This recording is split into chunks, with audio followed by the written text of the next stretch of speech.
one, and... Oh, okay, we start. Hello, and welcome to the Bilgecast Wrestling Podcast with me, Ollie Johnson, and my what's the word here? Colleagues, I guess. Sam and Ian, how you doing, guys? You could just use tag team or commentary team or whatever, but Stablemates, yeah. that would be good.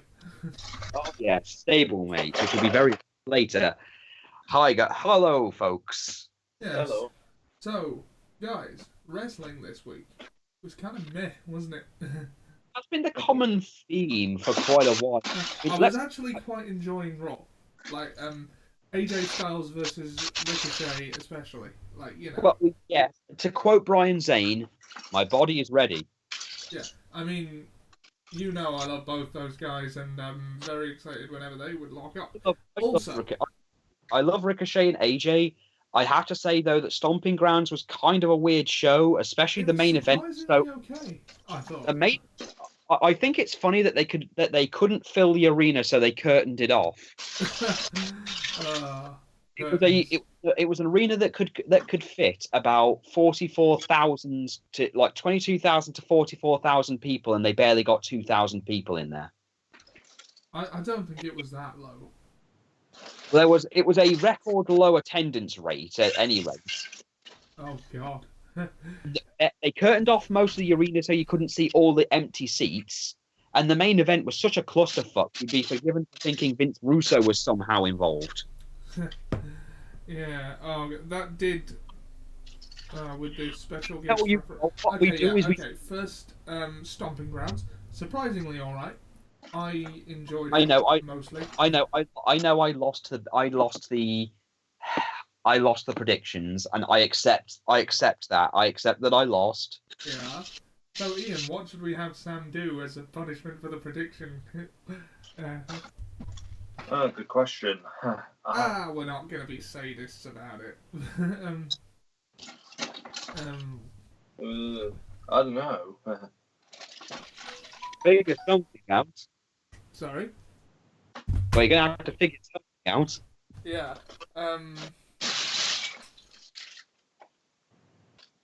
It'll have to be something on video. I don't know, make him play a stupid game or something. You what? Make him play a stupid game or something. Actually, that's not a good idea. Making me play something I wouldn't normally play. Yeah. Ideas begin to take shape. I will get back to you. Yeah, we'll have to get back to you. Right, so, yeah, You can't make me play anything pre-PS4. I would have to probably record it through my tablets. I have stuff to like film me playing it the old-fashioned way. Would it be too cruel if we asked you to play Bubsy 3D? I don't own it, but I can look it up. Right. At any rate, Stomping Grounds. Decent show. It was okay. I mean, the Becky Lynch thing, I have to say, Becky was doing John Cena level calling, which ruined a bit of which, was a bit over the top, and Lacey's botching was just ridiculous, but they managed to get a solid entrant, starting match out. And I love that Lacey's defining feature at this point is that the move isn't even fully applied on and she starts tapping out. Yeah. I mean, I think this match go to demonstrate that Lacey really isn't fit to be on the main roster at this point. Right, well, yeah, as the special guest referee, she was fittingly, heat-inducing. Well, again, it was. I was taken back to remember when William Regal and Chris Jericho had that feud, and William Regal had the Duchess of Queensberry rules, where he just made up the rules as it went on. Yeah. It was basically that. So, United States champion Ricochet, winning the title from Samoa Joe, and it later turned out on Raw that the reason for that was because they're moving Joe up to the main event scene. I love everything about both parts of that decision. Mm-hmm. So yeah, all good there. Like that's probably the best booking decision that has been made in a long time. I wholeheartedly agree. Mainly because, again, I am a Ricochet mark. I love him and Osprey's work. I've loved his stuff on NXT. I loved his stuff when he was with Aleister Black, as randomly thrown together as that was, it worked. Yeah, they worked well together. Even if poor Ali isn't really doing much of anything now, He'll he'll get do there. something. He'll do something. I mean, hell, I don't know if you noticed it by watching Raw, but you may have Somebody noticed that knocked on his door. you might have noticed as well that on Raw, in the background of, say, the Miz's little section where he was walking to the ring, Yeah, the Abby Firefly Funhouse props. oh god, yeah. Was there Bray actually? Wyatt, There wasn't an episode of Firefly Funhouse this week, was there? no, but he was backstage, funnily enough. Yeah, that's weird. So yeah, anything else noteworthy happen? I mean, Kofi and Dolph had a pretty good match. Oh yeah. I will say how Kofi escaped the cage, though. Yeah. Wonderful. Yeah, he just That was leapfrogged it. like for the live crowd especially, that was a big moment. Yeah. I mean, I mean, again, the Dolph feud continues, and at this point, they're in danger of basically dragging it out longer than it needs to. I don't think so because, well, on SmackDown he lost, didn't he? He's not going to be in the main event again. Well, I'm just saying that dragging it out any further now would be ridiculous. Yeah, and it shouldn't be because Here's the thing. Rematches need to be very carefully done to begin with. I think Dolph needs to be on TV in other programs a bit more. Like if he's ever going to be in the main event again, because Dolph has been Zigglered. Yeah. Sadly. Yeah. I mean, what I'm about to say is not his fault. He wasn't believable in the main event because they didn't build him up to be believable in the main event. He just came out of the blue. And they don't like that. Yeah. And I like Dolph Ziggler, and I like the chemistry that he and Kofi had together. And I wish this feud was given more time to develop, and Dolph given more development before it. I will also say this for the sake of it, but Dolph and Kofi came up together when you really think about it. Yeah. They were working together in like the mid card for the Intercontinental and US titles for years. Sometimes with I each really other. like the idea of them feuding for the title and Dolph's whole "it should have been me" thing. It's reasonably grounded in reality. It is. It's also the fact that these two were workhorses. Yeah. Kofi, I said before Kofi became WWE champion, is this guy has something that defines him. This is why it worked for Kofi, is because Kofi was the guy who came up with new ways to survive the Royal Rumble, regardless of what gimmick he had. That was his defining thing. He also had the New Day behind him, which didn't. The New Day. The New Day is one of the best things that WWE has had going for it in years. It's one of the longest running tag team stables that's been going on. And I think breaking it up would be the stupidest goddamn thing, but him and Dolph managed to do something that if you told me years ago would happen, and I've said this a few times, I wouldn't have believed that WWE would allow it, but it, lo and behold, it happened. Yeah. The tag team match, I honestly was surprised about. The one between. I do feel for Dolph though. He does seem to constantly get shafted in terms of the main event push. Oh yeah, the guy is shafted each time. I mean, even when he was the world champion back when that was a thing. Well, the first one lasted about half an hour, and the second one, well, he got injured. Yeah. And, again, because of the way he's been handled over the last year or so, or more precisely not, because he's barely been there, I just don't buy him as a main event. And that's not his fault, because he could be. But it's just the mishandling has been too prevalent now. I honestly think if a concern is whether or not he could be the main event anymore, Dolph would be better off cutting his losses and go to AEW. I think that Dolph is at the stage of his career where he's done. He's. I wouldn't be surprised if he pulls a CM Punk and just says, "I'm done with wrestling," and just cuts it there. I mean, I will say, considering where he started, he's come a long way. You can't, no matter what Dolph does, you can't look at him and say this guy was never, never any good. This guy was amazing for such a long time. Yeah. And I do like Dolph. I loved his feud with John Morrison. I loved how he came away from the whole Spirit Squad thing. Yeah. I mean, WWE did what WWE too often do with Dolph Ziggler, and they waited too long to capitalize. They did. There was definitely a time where Dolph was ready for the main event, and it would have been, it Yeah, timing has never been WWE's strong point. I think we can all agree that that's a problem. Yeah, and I think I still think he could have a believable main event run if they built him up right. But at this point, how likely are they to do that? They've shown they've got no idea what to do with him.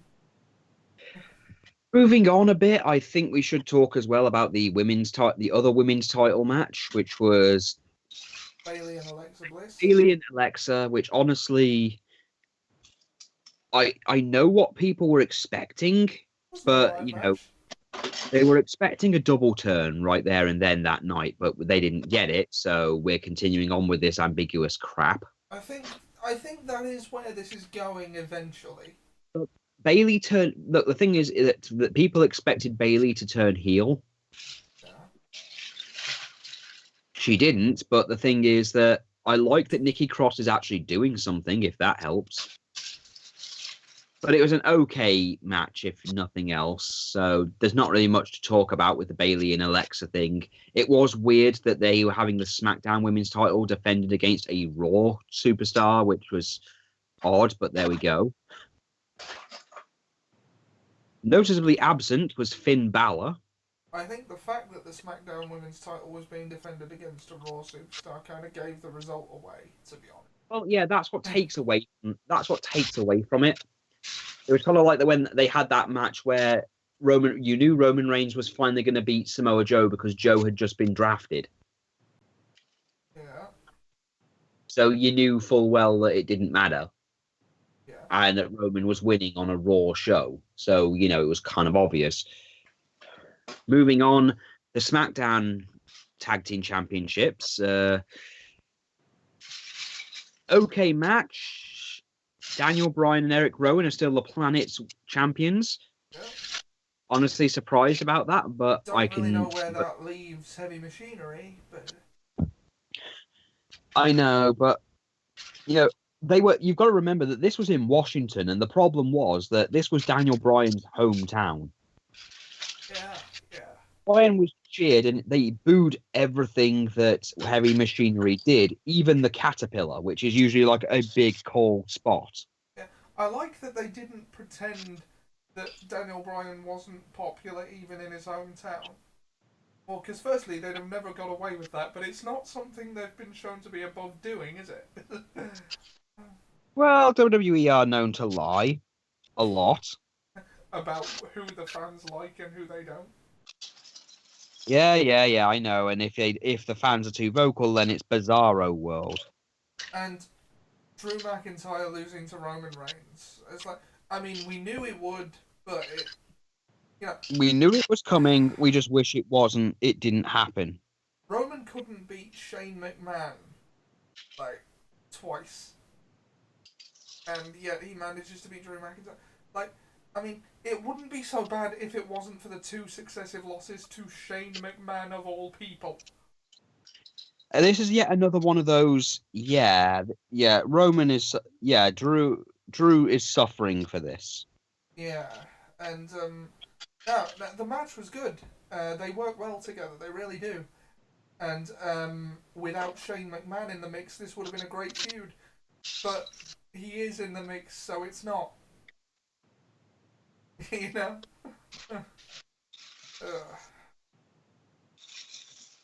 Yeah. So hopefully they can have either Drew or Roman move on to someone else, and you know repair any damage done to Drew's reputation through losing to a man who twice lost to to a guy who looks a bit like what I'd imagine my dad would look like if he was American. Like, I mean, he's got this. Well, he's got the same hair as my dad at the moment. So, Oh God. well, my dad's is a bit shorter. But, yeah. I don't get why they're doing this with Shane all of a sudden. Like, but that's a rant for the weekly TV segment of this podcast. So, because oh god, that's coming. What else? Look, well, let's see. What else was there? What was there of note? There was the main event, I guess. Yeah. I like the twist that the special guest referee was Lacey Evans. Honestly, it felt Russo-esque. It was overbooked to a ridiculous degree that the match was, no matter yeah. what, well, the no twist matter what, I didn't see coming.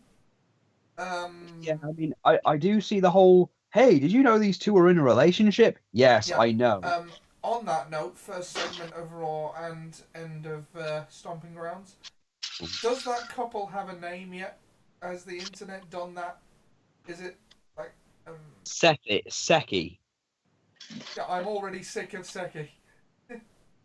Or I'm already sick of them like playing up their relationship. It's kind of like what? Or do we call it Rollinch? Rollinch. That's better. Yeah, Rollinch. Yeah, but them playing up their relationship with each other, it doesn't have to downplay their individual characters, but the way they're doing it does do that. Like Becky doesn't have the same fire when she's in the ring with Seth as she does when she's alone, and it's the same with Seth. And it's like, I mean, I don't think it's necessarily bad that they're acknowledging the relationship, but don't make it the focal point, you know? Do what they did with Dean Ambrose and Renee Young, is like acknowledge it on air, but yeah, don't make it a be as far as that goes. Acknowledge that it's a thing and move on. But now they're going, look, it's a couple. These two are in a relationship. Care about it. Yeah, this is just going to hurt them both individually. Yeah. And well, Seth doesn't need that shit, and neither does Becky. Not that I don't care about like their relationship, and I think it could make for very compelling television if done right, but they're not doing it right. Yeah, they're a little bit in your face about it. Yeah, Oh. yeah. Well, I've often heard it said that Vince McMahon doesn't understand nuance, so anything you get from him is the most in-your-face literal version of that thing. Sadly. Yeah, and, well, the track record does support that, doesn't it? Sadly, yes. Yeah. But, yeah, forced relationship angle, even if it's an actual relationship, the relationship angle is still forced. But that aside, I still like them both, and I hope that this is only for a few weeks until they get back into the swing of things. Yeah. I hope they don't oh right, but it won't be because we're basically done talking about Stomping Grounds now, aren't we? We are very, very done. Lacey Evans was a blatantly biased referee, and then Becky Lynch decked her, and then Seth won, despite mountains of interference against him. Which does not make Baron Corbin look good. Sorry, Ian, what you saying? Does anyone remember when everyone thought that Finn Balor and Bayley were a thing? Yeah, Yeah. I do, yeah. And, well, I think they were just friends, but I liked their interactions. Yeah, Like, I thought it was cute. they did each other's entrances. Yeah. Especially when Finn Balor did Bayley's entrance. Yeah. Yeah. But, yeah, cool. So, the main event for... What's the next thing? What's the next pay-per-view? I'm blanking on it. I don't know what the next one is. I remember when we had good pay-per-views. Yeah. Like Unforgiven. Well, Raw just felt forced, I guess. Well, mean, whatever the next pay-per-view's name Well, is.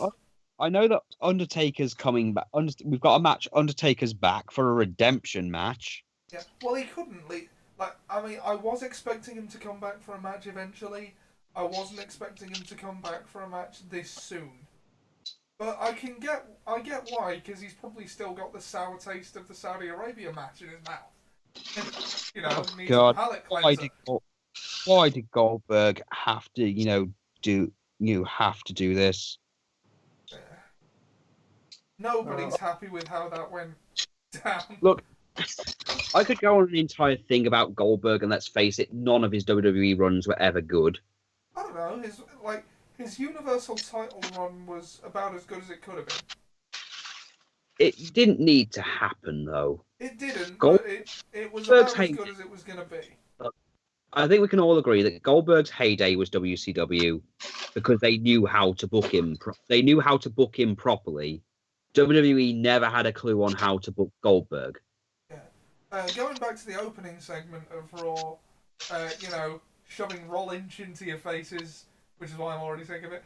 And then the heels come down and attack them, and then they beat them up, and then they act all smug and say they've got a mixed tag match for both of their titles at the next pay-per-view. At least act all smug before you get beaten up and declare the match. Yeah, look. The thing is that it's a bit weird, isn't it, that they get beaten up and then act all high and mighty. First of all, I have a question. Who has the authority to do who's giving them the authority to do any of this? Yeah, I don't think they want you to think about that. Yeah, that's the thing, because Baron Corbin has just been able to appoint his own referee, insert himself into matches, and do everything he wants, and no one is there to pretty much say to clear it with them or anything. And that's what makes this entire thing feel stupid, is that he's doing whatever the fuck he wants. And nobody is questioning this. I mean, they did this.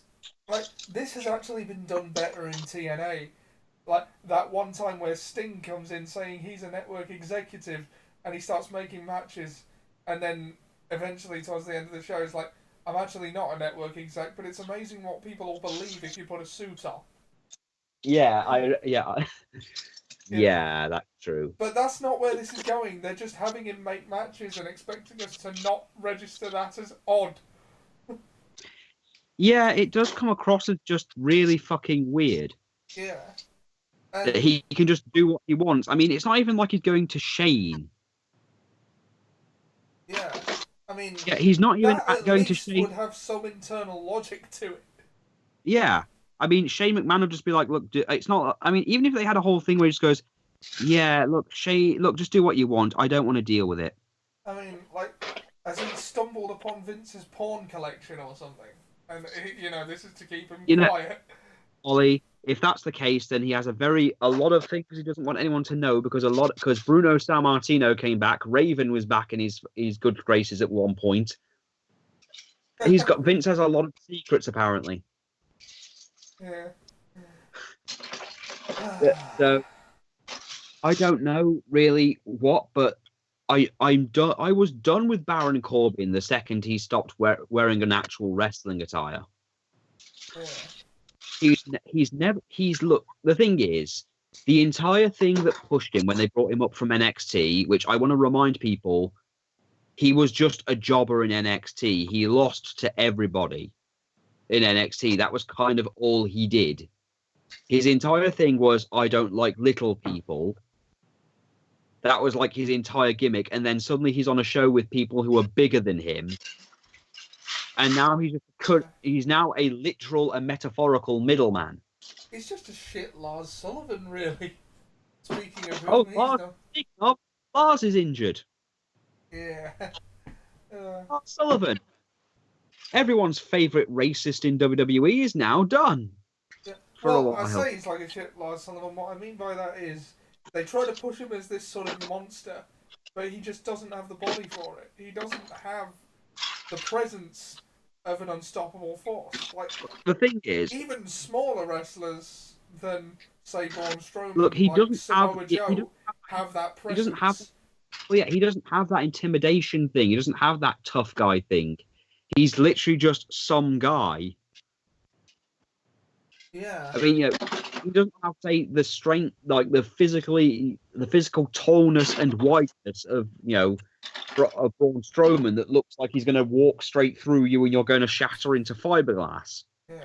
He doesn't have that whole "I'm going to murder you" thing like Samoa Joe. He doesn't even have that small time "I'm going to fuck you. I don't care how big you are. I'm going to fuck you up with Minoru Suzuki." Yeah. He's just that some guy. intensity just isn't there. And I think a lot of what ruined it was remember when in order to face off against Braun Strowman, he needed Bobby Lashley and Drew McIntyre in order to even measure up to Braun. He couldn't do any of it on his own. Or he needed Braun Strowman to be severely injured for him to even last. And even then, he was still running around, like trying to get away from him. Yeah. So he doesn't work as a main event because he can't really work. I mean, he needed,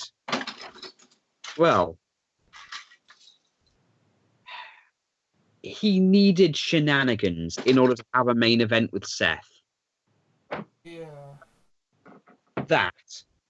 And not only that, he's dragged Lacey Evans. It's now dragged Lacey Evans and Becky into it. Who, let's face it, Lacey was already dragging Becky down anyway. Botch monkey made of glass that she is. I also noticed a small thing we didn't mention is that Ricochet, when he was posing with his belt, at one point AJ and the club turned up.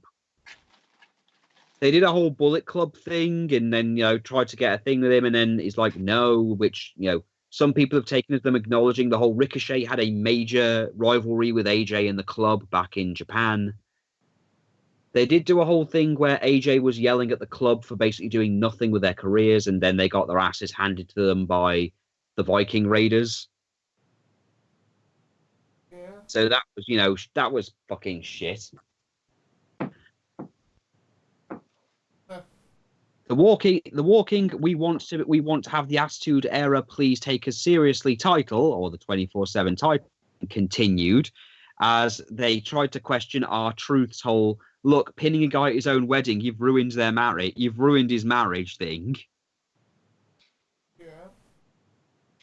Of which they then had Drake Maverick got to have his whole rematch, of which he lost. Yep. So that sucked.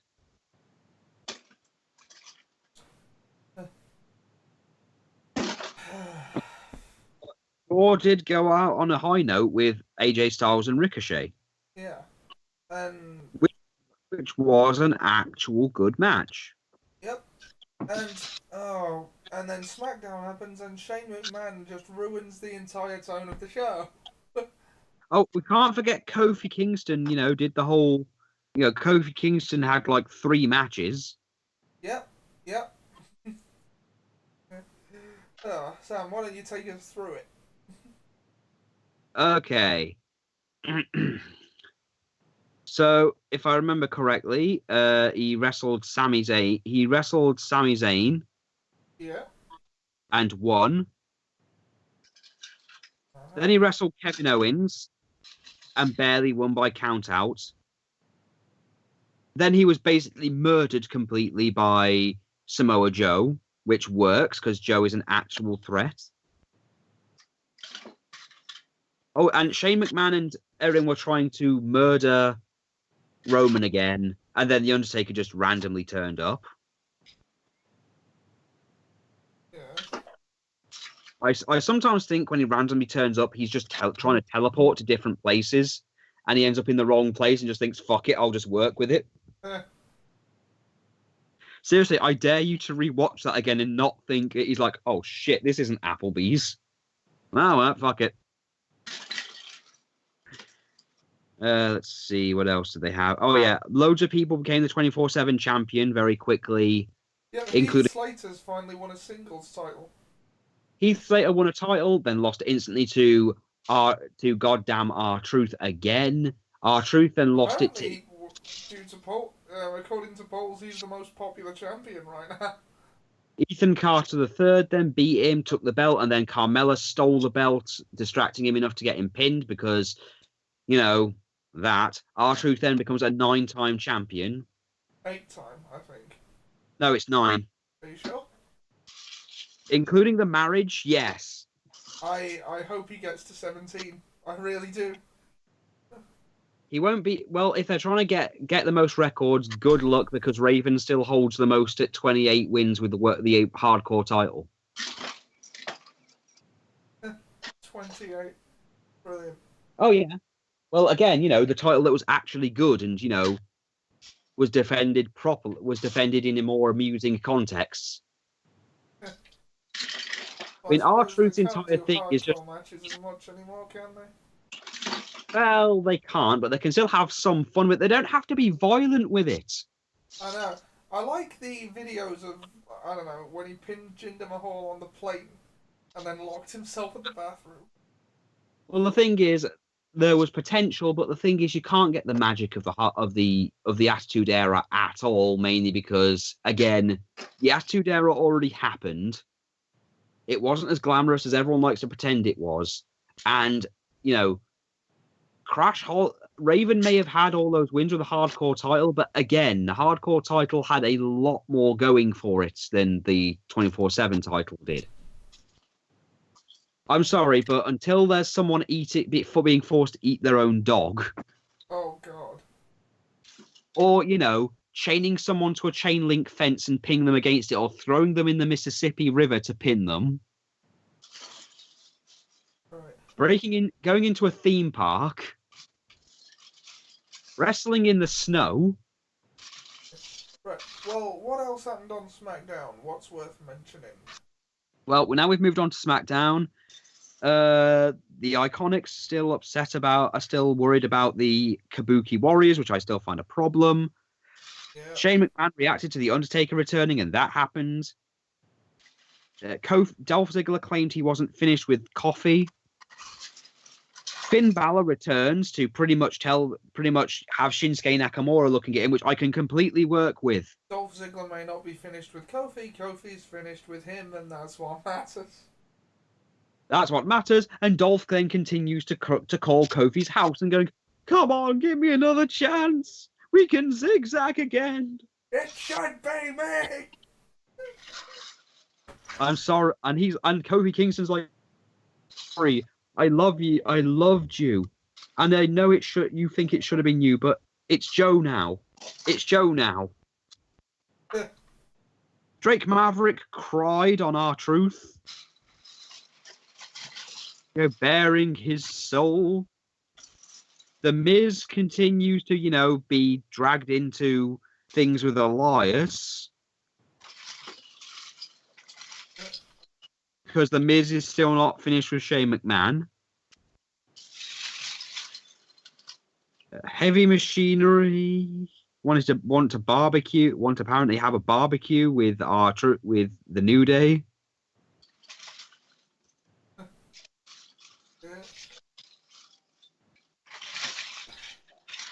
I thought SmackDown was alright, but not as good SmackDown as it normally is. Okay, but you've got to remember what you've got to compare it to. Yeah, not an awful mean, lot. there isn't really much. I mean, hell, Daniel Bryan's a tag team champion in a division that ultimately doesn't really have one. Yeah. This is true. God, remember when Elias was over? Yeah. He's been ruined. And now By the Shane association McMahon with show. Shane, no less. Yeah, Shane McMahon is poisoning everything around him. Get him off TV. he is now the physical version of Stephanie McMahon. Stephanie just helped kill the company's ratings to a point where it would never recover. It could recover. They're just not changing course. Actually, it can't. Ollie, it can't recover. The ratings can never recover to the rate they ever did, purely because television is not the same thing it was back in the 90s. They'll never get back up to ratings of 7s. Well, nowhere gets that high ratings. Well, that's what I'm saying. It can never recover, but the noticeable dip it took was due to Stephanie's poor writing.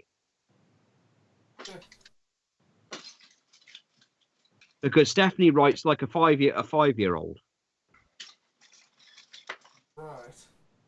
Stephanie's writing has never been good, and let's face it, this is a woman who does not give a shit about wrestling to begin with, so that doesn't help.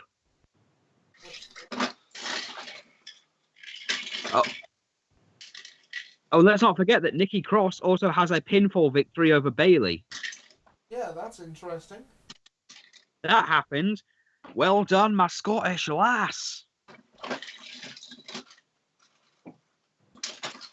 The Kevin Owens bugged off in the middle of a match with Kofi with what's called where Heavy Machinery beat up Sami Zayn.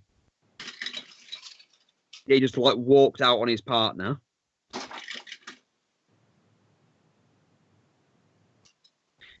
Yeah, because that really shows maturity for Kevin Owens. Yeah.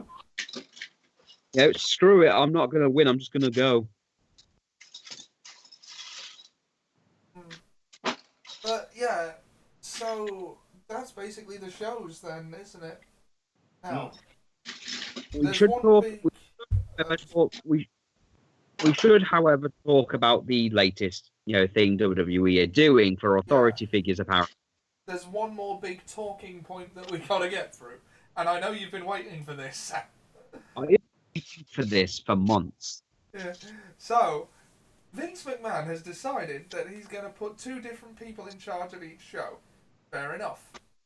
The problem is that those 2 different people are Paul Heyman for Raw and Eric Bischoff for SmackDown. Fuck's sake. Why Do I need to go over the abridged history of why? Look, Paul Heyman I can work with because, again, Paul Heyman is the guy that I know you don't recognize this, remember this at all, but during the reign of terror of WWE, of Raw, when Triple H was basically burying everybody, Paul Heyman was writing for SmackDown, of which he created the SmackDown 6. Yeah. The SmackDown 6 was one of the biggest things. This included Edge, Rey Mysterio, Los Guerreros, Benoit, and, of course, Angle. The SmackDown 6, which were the biggest segments on SmackDown outside of the world champion Brock Lesnar. Yeah. Paul has shown that he's great creatively. Yeah. Now, moving on to Eric Bischoff, on the other hand, oh dear fucking God, Sam, what do you think the odds are that the first major storyline since he gets there will be group of wrestlers that want to take over?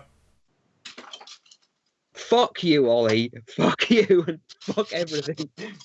That was the only storyline in TNA for years. Oh, okay. Let me start. Let me give some context to a lot of people who may not know who Eric Bischoff is, or WWE may have brainwashed you. You see, WWE likes to remind you Eric Bischoff ran WCW and was the guy who ran WCW and everything, and pretty much had WWE on the ropes for 84 weeks. He likes to remind people of this with his podcast, 84 Weeks. Here's the problem with Eric Bischoff. He's a fucking compulsive liar. This is a guy who cannot remember anything vital that happened during his time, or he changes history conveniently. To give people a bit more of an abridged history, he started off as a guy who got coffee for Vern Gagne, or Greg Gagne, I can't remember who, in AWA. That was literally all he did. He ended up, when the AWA folded, he went to work for Turner, and if you've ever watched anything about the revolving door of managers who worked for WCW, I won't bore you with them, but basically they had everybody but wrestlers run it. They let a wrestler run it. They just happened to pick the wrong wrestler to run it, who basically made the company so dangerous and terrible to the extent where he was actually making it a disqualifiable offense to jump off the top rope. Yeah, that's crazy. Didn't they also make it a disqualifiable offence to throw them over the ropes? He did that. Yeah, he did that. He removed the protectors around the ring. He would physically assault the wrestlers. He would also try to fine them. So they removed him and replaced him with Eric Bischoff because they didn't know Eric had any wrestling knowledge.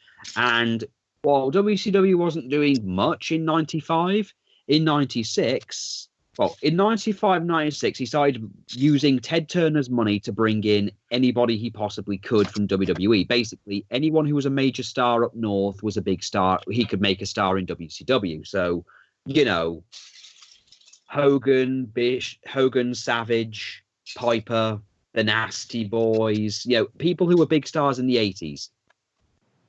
He also brought in the Renegade, which I really don't want to go into the Renegade because it's a horrible, depressing story and proves that Eric had no idea what he was doing.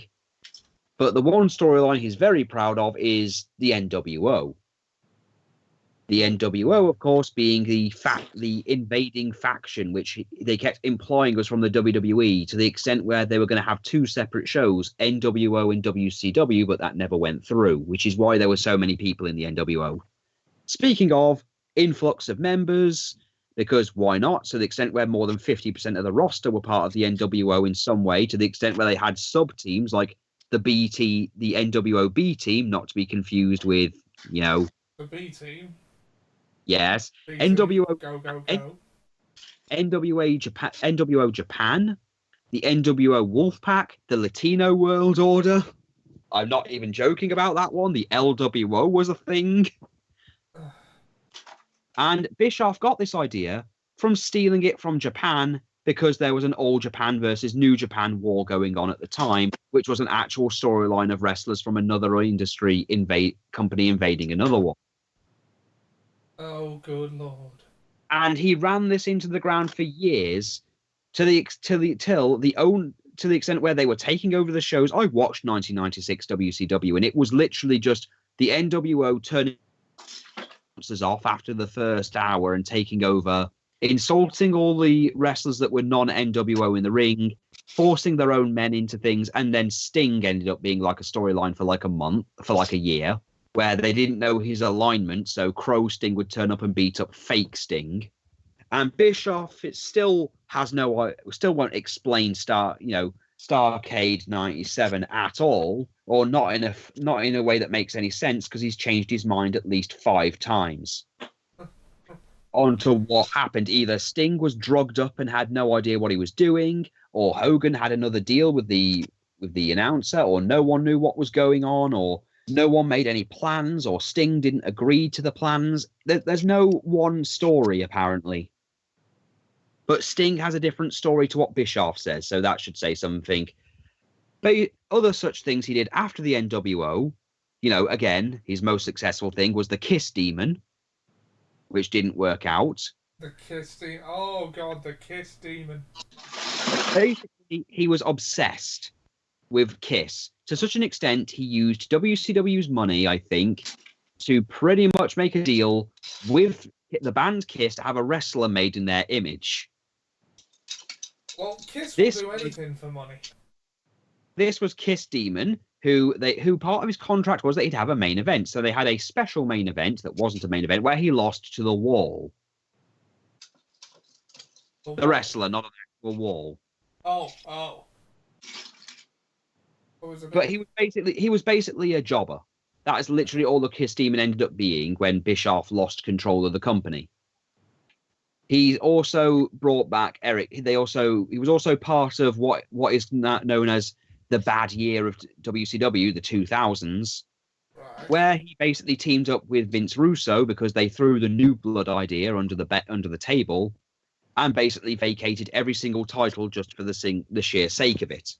You know, got everyone who was champion, took their belts away from them, and then refreshed WCW with new champions. And you know that led to the downfall of WCW, basically the vacant age, Yeah.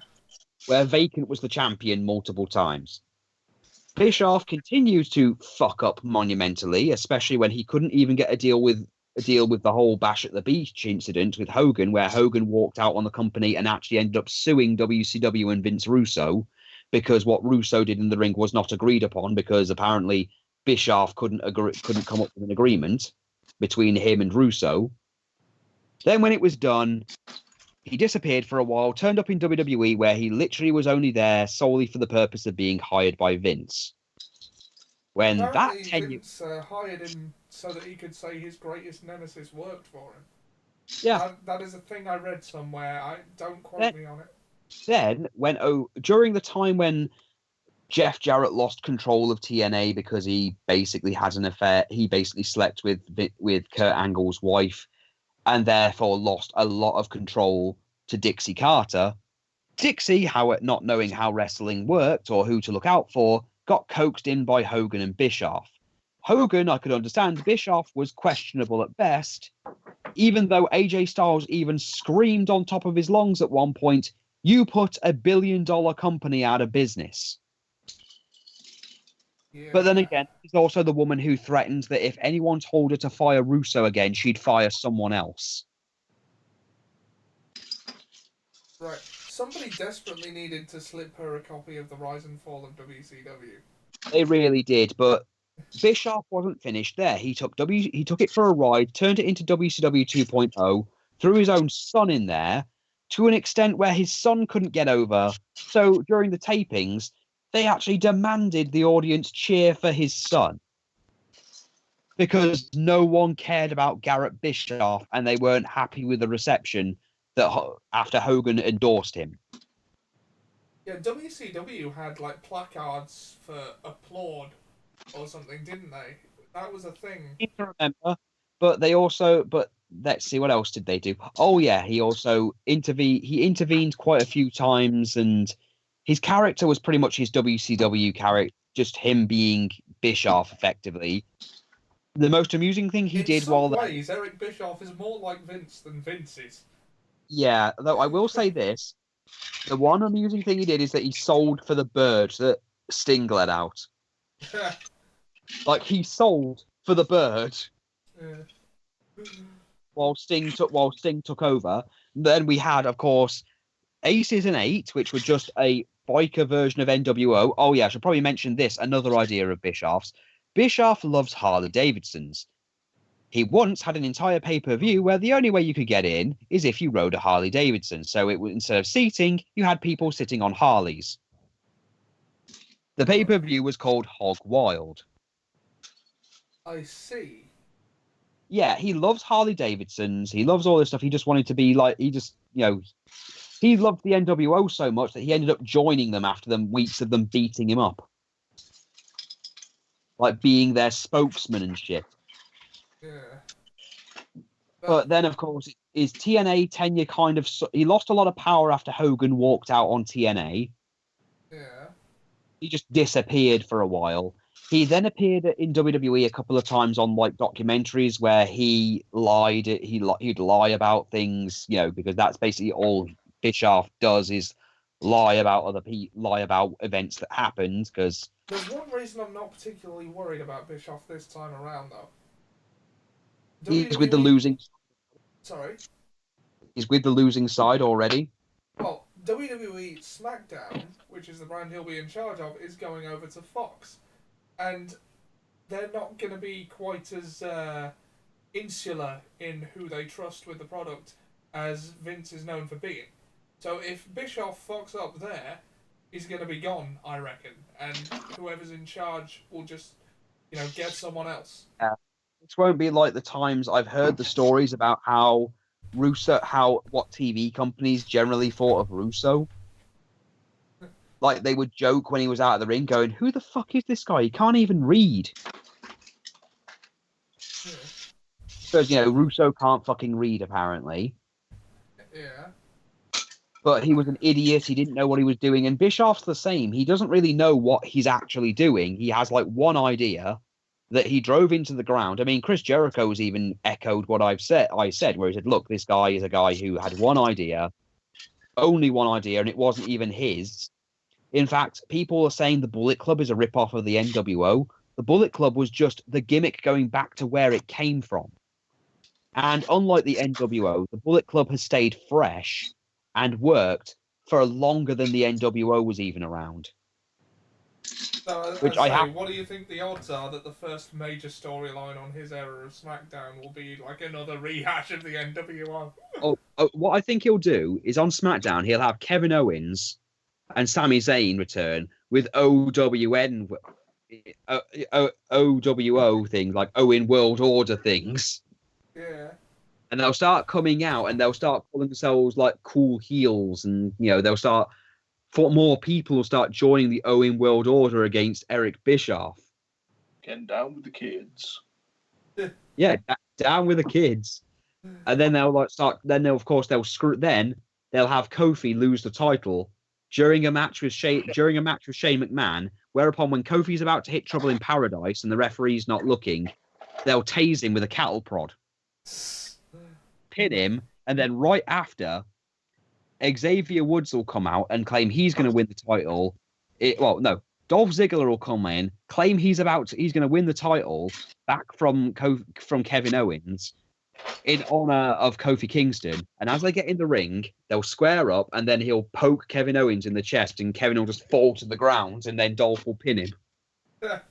Finger poke of doom. Yeah, I think. I can't believe I forgot to mention the finger poke of goddamn doom. Yeah. The finger poke of doom that, again, was made specifically by. I'm pretty sure Eric Bischoff had a hand in that one in some capacity. Oh, but remember that storyline in WCW where they had like a bunch of like country fans versus some hip hop fans? What you mean? You mean? Yeah, the West Texas Rednecks versus the No Limit Soldiers. Yeah. Yeah, I remember, because the West Texas Rednecks weren't meant to get over. I know. They did. Because I remember it's like the No Limit Soldiers were supposed to be like the good guys, but they didn't go over pretty well with the fans, and so they ended up cheering on the heels. I'll do something better. Do you remember 3 Count? Basically, the Backstreet Boys as wrestlers. Yeah. Shannon Moore and Shane Helms. Now, they were both pretty good wrestlers. So I have to agree, but it's still ridiculous when you really think about it. Yeah.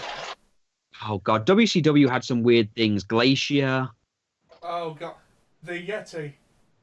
The Yeti! The Yeti! That's the Dungeon of Doom in general. The Yeti. Yep, okay, I have to throw this one out as well, because this was something Hogan that Bischoff thought was good. During the Hulk Hogan versus the Giant feud, they had an entire fight with monster trucks, whereupon it ended after the Big Show was punched off a building by Hogan, and apparently fell to his death. Yeah, and then didn't he turn up later that night completely? He turned up he turned it up for the next match, for this world title match with Hogan. Oh my God! Look, again, I recommend Brian Zane's videos on the Dungeon of Doom in general. But he made an entire joke about how bad this was, because he does classic pay-per-views as well. Yeah.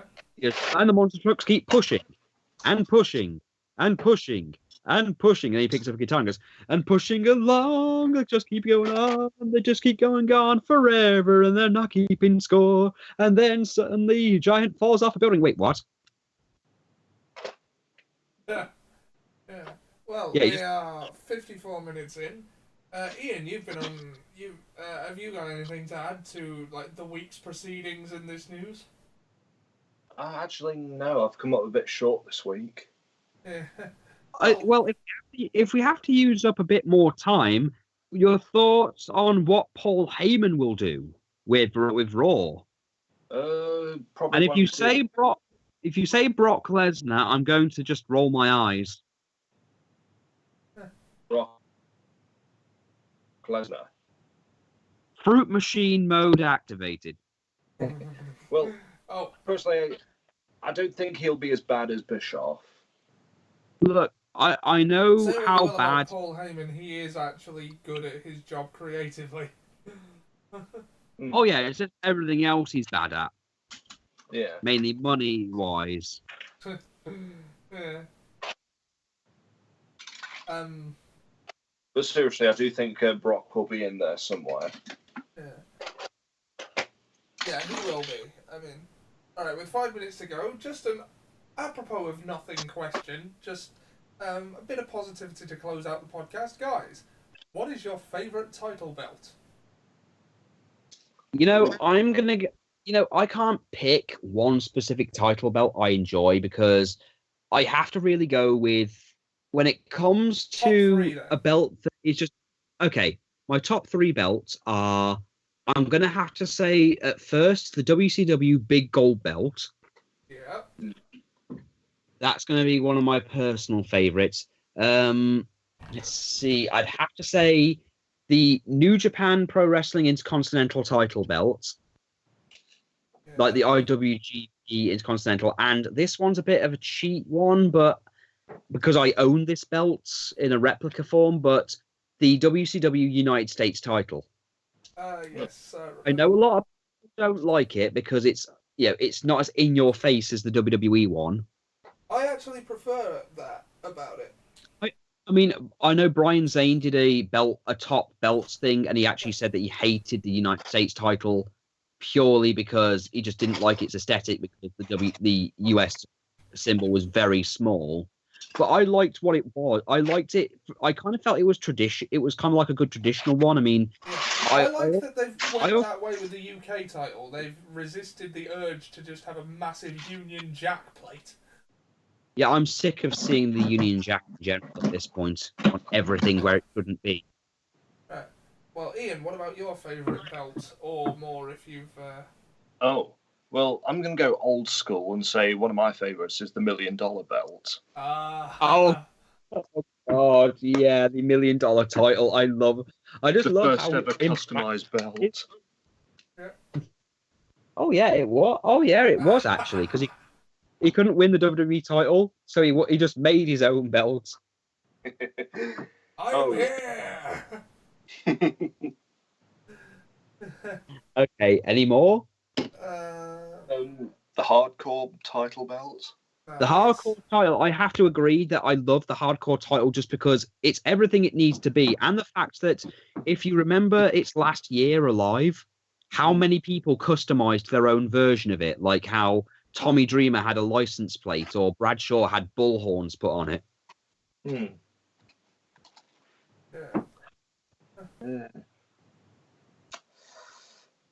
I mean, my favourite belt is probably always going to be the big gold belt. Sorry, I just disappeared for a while. Sorry? I just disappeared for a few seconds then, sorry. Oh, right, no problem. I was just saying, does anyone remember when the hardcore title literally had the horns on it from when Bradshaw held it, or the license plate when Tommy Dreamer held it? Oh, yeah. I actually don't know. It's before my time. Yeah. What was Ian's third belt? Oh, I haven't said. Oh, good. Sorry. I haven't missed that one then. Third belt then. Third belt. Well, this is a tough one.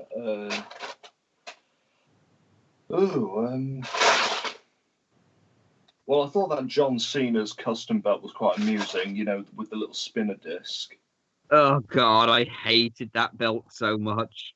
I know. I just think it's funny. I just remember when they were talking about it. It was on there was a DVD that came out called the SmackDown, the top top 100 moments from SmackDown. And one of the first ones they had was the spinning title. And William Regal was like, fuck it, it's bloody embarrassing. Yeah. He's decked up a belt like a 2p tart. Yeah. Said it was the ugliest goddamn thing he'd ever seen. And then Candice Michelle was doing a lot of empty things where she goes, I like the belt because it spins me right round, baby, right round. Ugh, God. It was, I was glad when the belt went because I couldn't take it seriously as a world title, but I do understand why some people would probably enjoy, it was unique. I can't take that away from it. I do actually quite like the current WWE title. I like it. It's just that I feel its mystique is ruined by literally every other major title in the company. Yeah, because they all look like that now. That's literally it at this point. They are literally just a big W on a coloured belt. Yeah. But I think my top three, I don't know about the third one. I actually really like the AEW title. Did you get a look at that when Bret Hart unveiled it? I did. It looks good. Looks good. I recommend you look up the Lucha Underground's title belts as well. Yeah. I don't know what I'd put at number 2. I always like the ECW TV title design, like that other replica you had that had the little globe. Oh God, yeah. I actually, that's the one belt I'm actually not proud of owning. Really? I don't know why. I just don't enjoy it as much as, say, the US title. It may just be the comparison between the two. But I have been tempted to go around and defend it against people in front of a TV screen. Or a camera or something. And yeah, my favourite belt is always going to be the big gold belt world heavyweight title kind of thing. That just looks like a world title to me. That's what it's supposed to look like. Not only that, Ric Flair helped make that belt an actual belt, especially when you consider that before then, it was just called the WCW International Heavyweight Championship, which Rick Rude held at one point. It actually wasn't until Ric Flair and other people held it that they actually recognized it as a world title. Right. Yet they won't recognize Rick Rude as a world champion for having it. Despite it being the same title. It is the exact same belt. The big gold belt was active at the same time as the WCW, that other WCW title you've no doubt seen in the video game. Yeah. Yeah, that was active at the same time as the big gold belt. I remember that Ricky Steamboat and Rick Rude wrestled over that belt multiple times. Yeah. So yeah, he has held it. It's just, again, they've never actually, they didn't recognize it as a world title at the time. No, so a lot of people have held it. It's just they weren't recognized. Yeah, well, on that note, we've just gone over the 1 hour mark, so I mean, I would ask you what your least favorite belts are, but let's face it, let's leave it on the positive notes. Yeah. I will also say I'm going to cheat. I'm also going to just throw out that I love the NWA World Titles design as well. Yeah, it's traditional classic belt, that. I feel old-fashioned, but I really loved it. Yeah, it's really good. Right, so you can find everyone on the places listed between their names on YouTube. But also, feel free to join me in a when I play lawyer again. Yeah, Sam is streaming Phoenix Night at the moment. What are you doing, Ian? I was about to stream Spider-Man. Cool.